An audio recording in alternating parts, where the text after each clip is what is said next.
Well, Jeffrey, welcome to the podcast. How you doing today? I'm doing well. Thank you for having me. How are you today? I'm great. I'm looking forward to having this conversation with you. It's exciting topics, and always can talk about how we can better communicate, especially in some difficult situations. And you've seemed like you've been in quite a few of those. So I'm looking forward to what insights you can provide for the audience. Likewise. So I'd like to ask my guest this question: what's the best piece of advice you've ever received? That would have been when I came back from overseas to work at an office in Northern Virginia, inside the CIA.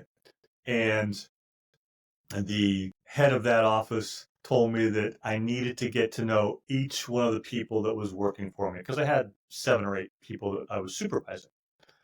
And it was very important that I got to know each one of them. Almost all the communication was done long distance, so in writing via email. So it was very important that I learned their buttons, what buttons to push and what buttons to avoid. And that's more important than the work actually, because if you're pushing the wrong buttons, no work is going to get done. It's very true. And pushing the wrong buttons can also be not good for people you're working with as well. Yes, sir. I love that.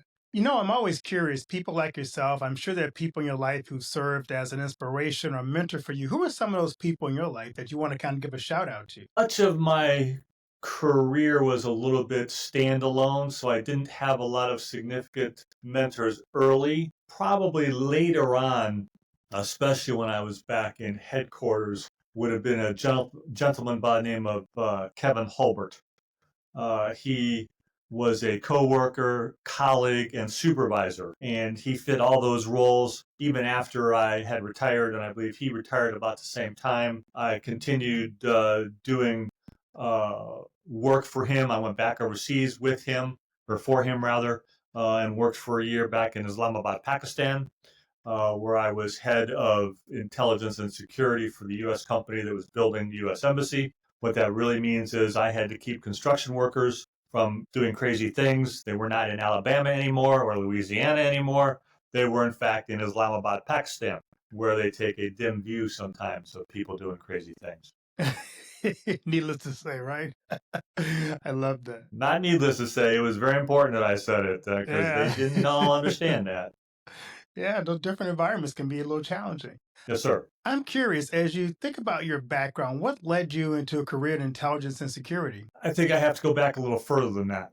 What led me overseas? Okay. Because that's what led me into the agency.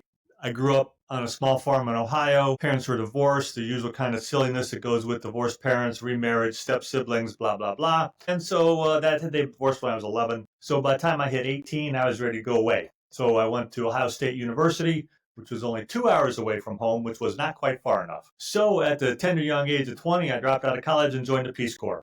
I thought, let's go to a different continent. Maybe that'll get me far enough away from my family.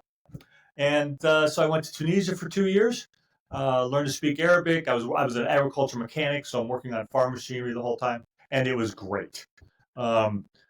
Anybody in your audience that is bored with their life, that's willing to take the risk, I highly recommend Peace Corps. And I will tell you it's very low risk. Why? Because it's the U.S. government. If you make it through all the interview process, it's not really hard to make it through that. You just got to have some kind of skill, but beyond a pulse. Not much beyond a pulse, but a little beyond a pulse. You have some kind of skill, have some kind of willingness to live overseas. And the Peace Corps, you have to remember when Kennedy invented the Peace Corps, it had 3 objectives. 1, to take the U.S. culture and introduce people overseas to that culture on a personal basis. 2, take a skill. It could be teaching English. We had lots of English teachers where I was. It could be teaching agriculture. That's what I taught. I took care of agriculture equipment. It could be building schools. It could be drilling wells. They do a lot of those things. So again, one of the things that we don't do in the U.S. as much as we used to since we did away with the draft is we don't really cut that umbilical cord very well. So Peace Corps will cut that umbilical cord in a fairly low-paying method. Again, it's the U.S. government. If you get really sick, they're going to put you on a plane and bring you or take you to a government hospital someplace. It's been done. I had to go to one, I know. So they're going to take very good care of you. So anybody that's looking to break the mold, that's what I wanted to do. The mold of, graduate college, get married, have 2.3 kids, have a mortgage, 2 cars in the garage, a cat, and a dog. I wanted to break that mold. And so I did. And I'm very happy I did. So that got me overseas. I went to Tunisia for 2 years, learned to speak Arabic. After 2 years, all I had was Ohio State University looking back at me. So I thought, nope, don't want to do that. So I extended and transferred to Gabon, which is in Central Africa. It's right on the equator. I impressed my mother with how ignorant I was when I said, yes, mother, I'm going to go to Gabon. And she said, that's where Albert Schweitzer's hospital is. And I said, who? She was not impressed. Do you know who Albert Schweitzer is? I do, yeah. Okay, I had no clue. I was 22 years old. What do I know? So Right. she was really not very impressed with how smart I was. So at any rate, I went to Gabon for another year and a half. I met a university professor there from Sam Houston State University in Huntsville, Texas, who said he'd get me enrolled, help me find a place to stay, and help me find a job with the university. What more could a 23-year-old ask for? So Exactly. off I went to Sam Houston. Finished up my college degrees, got my bachelor's and my master's, and my first job out of college was working at a turkey processing plant in Waco, Texas. After about 2 days, I was pretty sure that that was not the job my mother envisioned for me. So I started looking around, answered an ad in the Wall Street Journal back in the day in newspapers when they had that weekly job insert. And as they say, the rest is history. Wow. I just wanted to get back overseas. I wanted to get back into that life. My dad used to tell me that a saying from World War II, once Johnny has experienced gay Paris, you can't keep him down on the farm. So I was very much looking forward to moving back overseas. I spent a lot of my time overseas since then. Since I retired, I've spent a lot of my time overseas. My second wife is Ugandan. I like to say she's like my coffee. She's hot, black, and bitter. So she hates it when I say that too. For the record, bet she's she not in the does. rumor. She does. She hates it. Yeah, I didn't see anything flying across the room at you, so I figured she wasn't. No. She's all the way up in Tampa. She's a 4-hour drive away, so I'm safe until I get home. She hears the podcast. So I'm curious, you seem to spend a lot of time overseas. For those who don't travel a lot, I'm kind of curious, what about that lifestyle was so appealing to you? Part of it goes back to the quote that my dad said, which is, to refine it a little bit, once you start to see some of the different ways that people live, if you're going to adapt and adjust, you learn to adapt and adjust and appreciate the fact that, hey, America is the greatest country in the world. I will say that till I die. But there are some other good points of other places. And once you get a chance to experience them, you can appreciate them. And it's a very nice way to live. So I was exposed, my now ex-wife's first time overseas was New Delhi, India. That's a tough place to start. At the time when we went there, and I forget when it was, early 90s, I used to tell her that we're starting in New Delhi because every place else is up from here. And she had to adjust, and she did a great job. In my book, which was published about 3 weeks ago, I credit her with everything that I was able to do. And I knew she had adjusted to life in New Delhi when, after we'd been there about 9 months, somebody sent us a video of a school bus going along, the yellow school bus, the lights come on, kids jump on, you go another, 6 or 7 houses, it repeats the process.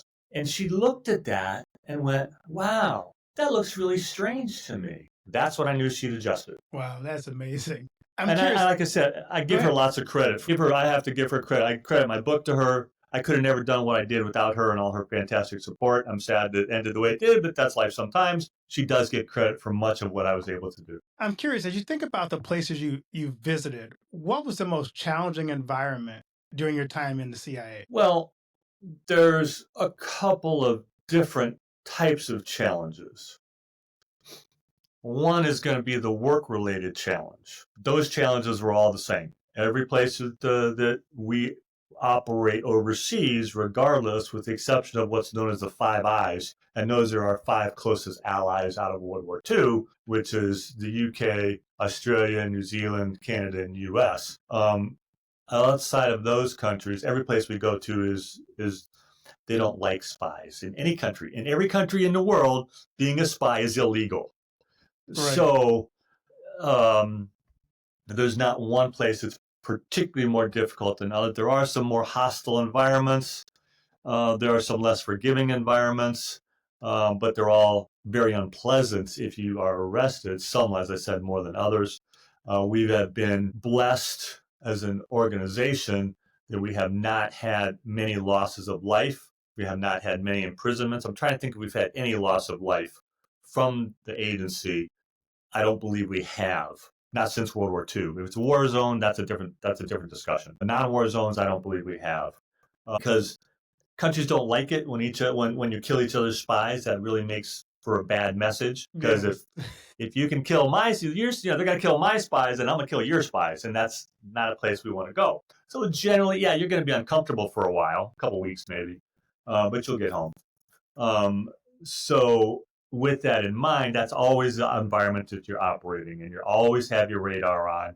Doesn't matter if you're working or not working, you always have your radar on. On a more personal level, as far as lifestyle and living, probably the toughest one to adjust to would have been New Delhi. Keeping in mind, I'd already lived overseas for a couple of years. I was familiar with what would be called the third world environment, or a developing country environment. The pollution, the buses, the crowds, the noise, that stuff didn't really bother me. That doesn't mean you don't notice it.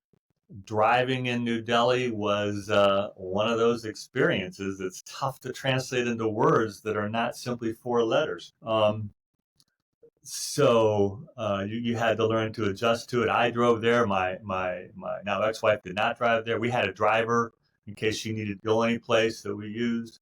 Most businessmen there have drivers. We had an excellent driver, and he actually became very, very close to our youngest daughter, to the point that she would open the door, and if she did not see him out there, she'd start crying and throwing a temper tantrum. It was hilarious. He was a great, great guy. And overall, yeah, it was kind of a tough adjustment. The first time my wife went to the market, she came back with a moldy tomato and said, "This was the only thing I recognized. I didn't recognize anything else." Now, fast forward end of 3 years, and she's going to the market once a week. She's speaking in Hindi. She can ask for things in Hindi. She can ask for quantities in Hindi. She can understand cost in Hindi. So she managed to adjust very well. Me, I never adjusted to Hindi because I didn't need to. The business language was English. I love that. So tell us about your new book that just came out. Well, I conveniently have a copy right here. That's always a good thing. Yeah, I keep it handy. My book is called Human for Humanity. Human stands for human intelligence. That's what I collected. You have SIGINT, which is signals intelligence, and ELINT, which is electronics intelligence. That's what NSA collects. Generally, the agency collects humans. So what I did with my book is it talks very little about intelligence, and obviously there's nothing operational. The CIA had to approve the book. That's a letter, an agreement I signed when I retire. So there's nothing particularly sexy from that point. Although I do talk about some of the characters at headquarters that I worked with when I came back, and how much fun they were. And let me just say this to assure your listeners that the working level people inside the CIA rather, are the best that this country has to offer. They're hardworking, they're dedicated, they're diligent. I had people that thought I got in early. I had people that showed up before I got in, and I was usually in by 5:30. And that was as much to beat the traffic as anything, but still other people were there. They put in their 8, 10, 12-hour days. So very dedicated, hardworking. But what I look at in my book is Americans, as a general rule, are fenced in by a really big body of water on the left side and a really big body of water on the right side, and a really cold place to the north. So they don't travel much outside of the U.S. And, we can make all the jokes about Canada being the 51st state that you want. So even going to Canada doesn't quite qualify as foreign travel. Mexico a little more so, but Canada not so much. So what I wanted to do is I wanted to bring those countries home to people at the 5-foot level. We get to see on the news, you get your 2.5-minute story about something that happens in France or Russia or wherever. But I wanted to bring the 5-foot level from some of the countries that I was able to visit. And I was blessed to visit what is arguably the second most important city in Christianity, which is Damascus. I've been to Damascus probably 100 times. If you are familiar with the Bible, I bet you are familiar with the Bible. Acts chapter 9, sorry about that. Acts chapter 9 talks about Saul's conversion to Paul on the road to Damascus. And then Ananias, the bishop, receives a dream and is told to go to the man from Tarsus on the street called Straight. That's Acts chapter 9. And the street called Straight still exists. I've walked down the street called Straight. I used to do that every time I went there. I would go to St. Paul's, St. Paul's Chapel, which was built at the location that they believe he was lowered over the wall. So how cool is it to be able to walk through biblical history? I'm guessing it's hard for you to find something much cooler than that. I know for me, it's hard to find something much cooler than that. Most definitely, yeah. I'm just your regular Lutheran guy. I was born, raised, and still am Lutheran. Nonetheless, when you start to look at those kinds of places and the street called Straight, if you remember, there's also, I think it's written about in Acts chapter 9, Paul's underground chapel, and that's just off the street called Straight. I think I measured it on a map. It's 700 feet off the street called Straight. I used to go there every time I went to Damascus, and I'd go down into the underground chapel, and I'd sit down there and I'd say a prayer, God, please help me be safe on my work here, and then I'd go on my merry way.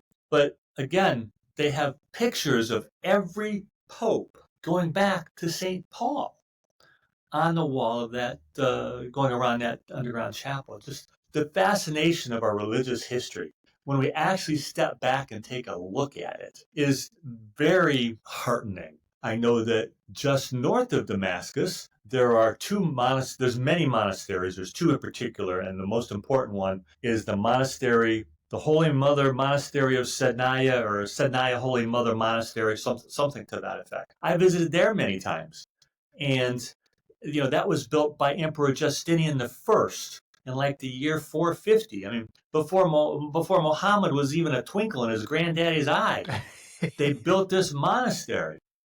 So again, the history and the depth just is mind-numbing. What they do there, you can go into the monastery, and as you go up the steps, there's a place that shows a depression where they spilled some water that they were carrying up to take into the monastery, and they saw a vision of the Holy Mother in that puddle. And they marked that location, and that very same vat of water is now in the basement of that monastery. It might be a little diluted by now, who knows, but nonetheless, right. The same source. And so you go there and you go down, you go into the basement, and this is where everybody writes their prayers and sticks it in the wall.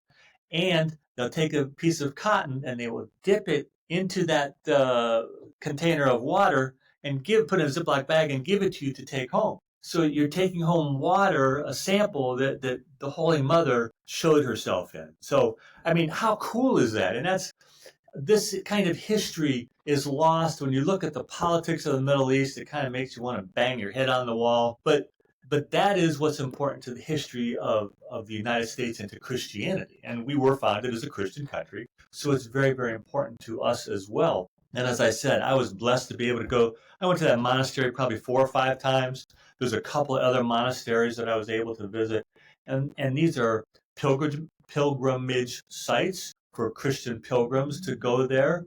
And they have been for over 1,000 years, almost 2,000 years now, 1,500 years anyway. So there's just so many fascinating places out there. And that's why I wrote my book. I wanted to bring some of those fascinating places home to Americans. I want to bring some of the less fascinating places home to Americans.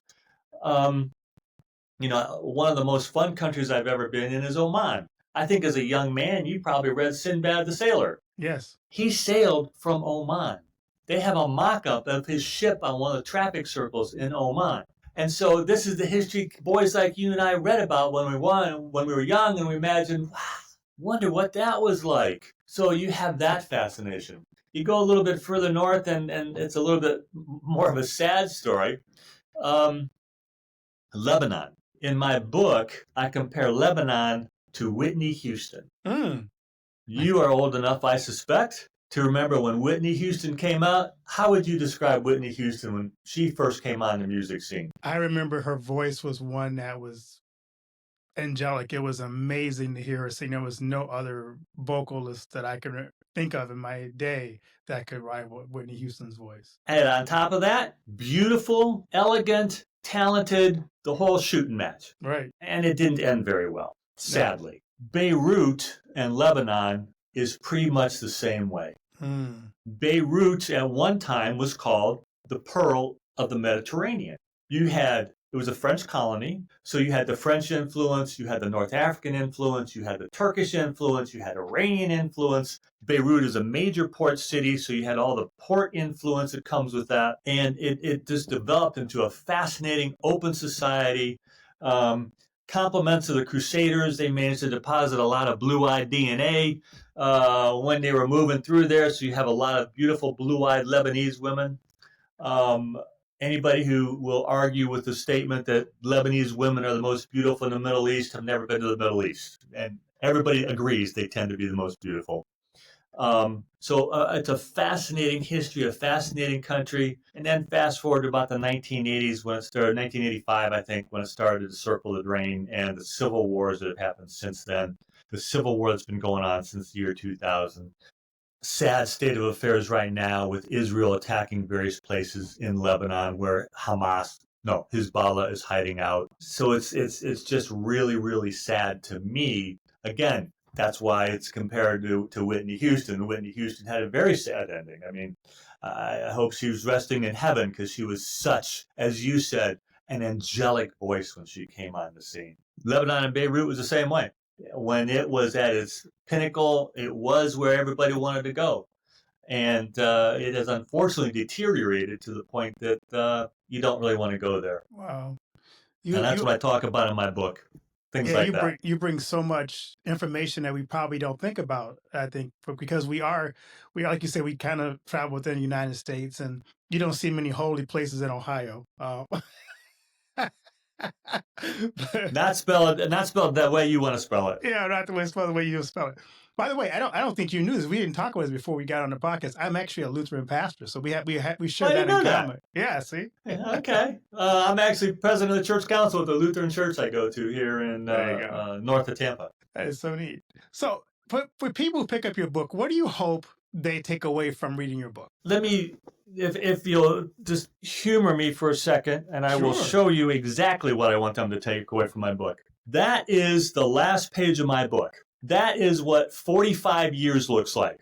Because this is me at the age of 20 in North Africa as a Peace Corps volunteer. That's me at the age of 65. Wow.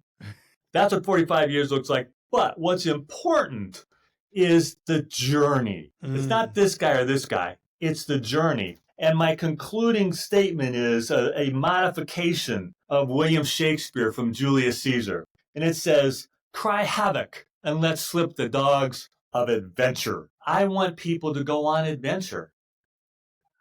There's such a big world out there.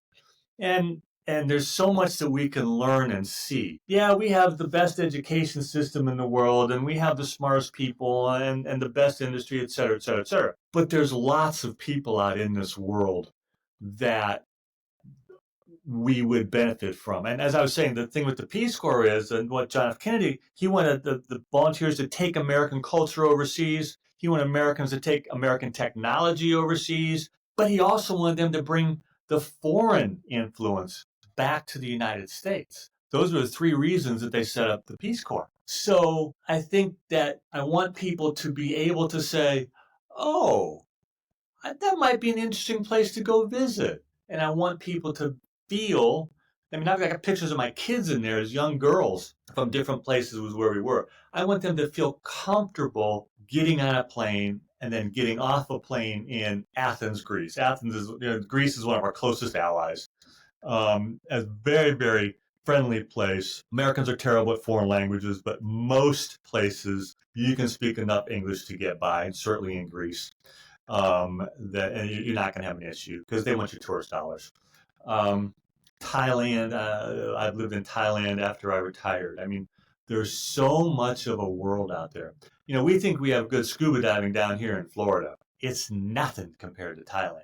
So, I really want people to get the spirit of travel, to get the spirit of adventure, to be willing to take a little bit of a risk. It's very low risk. There's risk. There's risk in everything we do. There's risk in me driving from Tampa down to Miami. I can assure you there's a risk at that. Exactly. Probably more risk than there is in traveling back overseas in most of the places I visited. So I want people to take away that there are lots of fun places. Yeah, they're different. Yeah, the bathrooms are not quite the same in some places of the world.